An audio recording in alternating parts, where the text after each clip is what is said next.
regarding Wally's comment on contiguous and discontiguous lands. Um, it's really important for us to understand how that works today, especially when you have developments that are going on that require an archaeological firm or some other entity that needs to say, okay, which sites are important at a particular place or location. If, if we say that a site is discontiguous, what we're saying then is that all of the various sites within one given area are not connected. Now we know as Kanaka OEV from our Mo'olelo and our history that that is not so. That all the places within one given area are usually connected. They usually are connected by genealogy, by history, by Mo'olelo, by what had occurred at those places. So are too then the landmarks located within those areas. Once we say that an area is discontiguous, what in effect we're doing is we're chopping up the island little bits and pieces and we're saying, okay, now all of a sudden this piece is not as important as this one. Now, when you talk about Halava, Luluku, and Haiku Valley and Mokapu, what you're saying then is that a whole ili, a whole valley, a whole peninsula, each of the areas within those areas are not connected. And we know that that's not true. Tell that to the Konohiki. So, exactly, the Konohikis knew. That was their job, to know the entire history of a land and its place, all the significant connections. So we need to have our people understand that when we're talking about a cultural, traditional cultural landscape, we're talking about how it used to look. We're talking about looking at old pictures of Nu'uanu, old pictures of that valley and really going, wow, did it look like that? The mana that exudes from the picture of a place like that tells you instantly what the connection there was. Same for Luluku. If we look around at that place and we look at the terraces, we look at things that we know are the Pohakua Kane, we look at the burials there, we know that place is connected to a much larger area even than just Luluku itself. It is in fact part of the Kaneohe Ahupua'a. Everything functioned as one whole. And so for anybody to say to us, oh, this is less important than something, it's just, it doesn't make any sense at all to us. And it just unravels our na'au, ravels the gut. So I think Wally was important for him to talk about that because these are things that we need to be careful of in future projects that need mitigation. If we don't understand what terms mean, such as contiguous, discontiguous, then we're not going to know how to protect our landscape. If we don't acknowledge that the visual landscape is just as important as the tactile, geographical location of a place, then we need to make that come true. We need to make that very important because it is very, very paramount for our well-being. You're here in this valley. This valley, I can say, hasn't really been touched except maybe for a hale and the hale over there. It's pretty much the way the ancestors had it, at least from 1939. So there is a sense of I call it the Akua moment. When you're here and everything else around you becomes more important than you and you're no longer here. You're just with the element, right? Now, I believe that our Kanaka Iwi need many of those moments.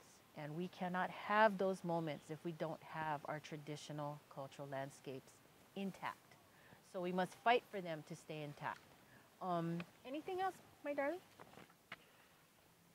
Well, I mean,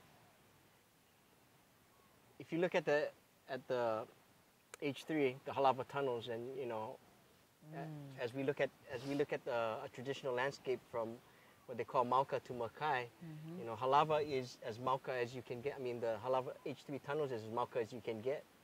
So everything from there flows both sides, flows east, flows west side. So how can you say that whatever is up at the Halava tunnels, the H3 tunnels doesn't flow down into the fish pond, flows into Haiku stream?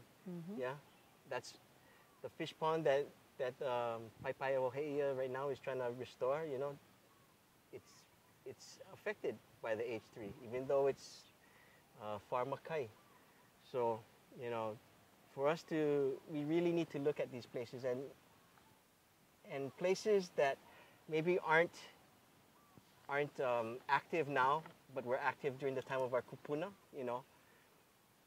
Those places have to be looked at, you know, places that could be planted again, once again, but are now grown over with non-native forest, you know.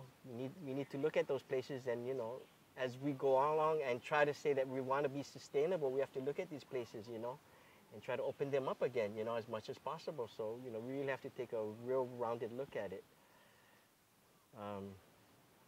And so I think that brings us right to resilience and vision. I think we've kind of touched a little bit about that. Obviously, you know, we are resilient as a people because of our culture. And I think for me, I always think, like, when I think about, oh, what does Luluku look like? You know, Luluku looks like terraces flowing with kalo, and even beyond, you know, across from the Like. I'm even looking at that, and I'm envisioning that place with sweet potato, ongoing banana, you know, food. If we talk about food sovereignty, and we talk about addressing some of the needs of our Kanaka Iwi and even all the people, our whole entire community, we talk a lot and we give it a lot of airtime about how much food we import from America to sustain and feed ourselves, when in actuality, I think we can use the land that we have right now. If we look at the land that is across, in addition to Luluku, across Like, certainly those lands too were well productive in kalo and mala, sweet potato. That can happen again. If the state is going to acknowledge that we have the capacity to do our own food, then in fact, it would not behoove them to have lands such as those under special management, working in tandem with DLNR to bring those lands back to production. Because that's all the land wants. If we sustain the land sustains us. And what better vision could we have, huh? Than coming down Like and seeing nothing but food on the left-hand side, and taro lo'i going on the right, and farming going on in Ho'omaluhia, and everybody partaking in that, because that is what will get us back to Pono. You know, healthy, whole, good activities, get our kids back in the lo'i. Go ahead, get your feet all muddy and wet. All right, you know. That's the kind of vision that I see. I see taking this small piece of heaven and expanding it outside. That may have a little bit more things that need to be addressed, but that's what I see as a vision, bringing it back to production and once more for not only Kanaka Iwi to enjoy, but also the community. Because, you know, this then becomes what I always like to say is the jewel of a community. And we have many jewels here in He'i'a and Kaneohe, and even Kahalu'u, and even Kailua. We have fish ponds, you know, we have areas, kipukas like Luluku, that can be brought back.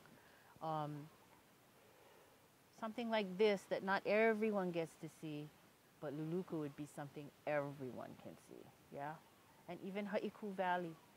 No, Haiku Valley was somehow left off the side towards the end part of the process, when at the beginning of the process, it was included in the IDP. It was included in our vision. So, you know, Haiku Valley is just as important and offers some excellent visioning and educational opportunities and cultural opportunities. I think the magic is that they're all connected. You know, you can take what Auntie Sweets has done in Halava, take what Mahealani envisions in Haiku Valley, take what Wally envisions in Luluku, as well as Mark down by the lower side in Ho'omaluhia, and that can work in tandem with each other. It can be quite a nice cohesive kind of a project, I think.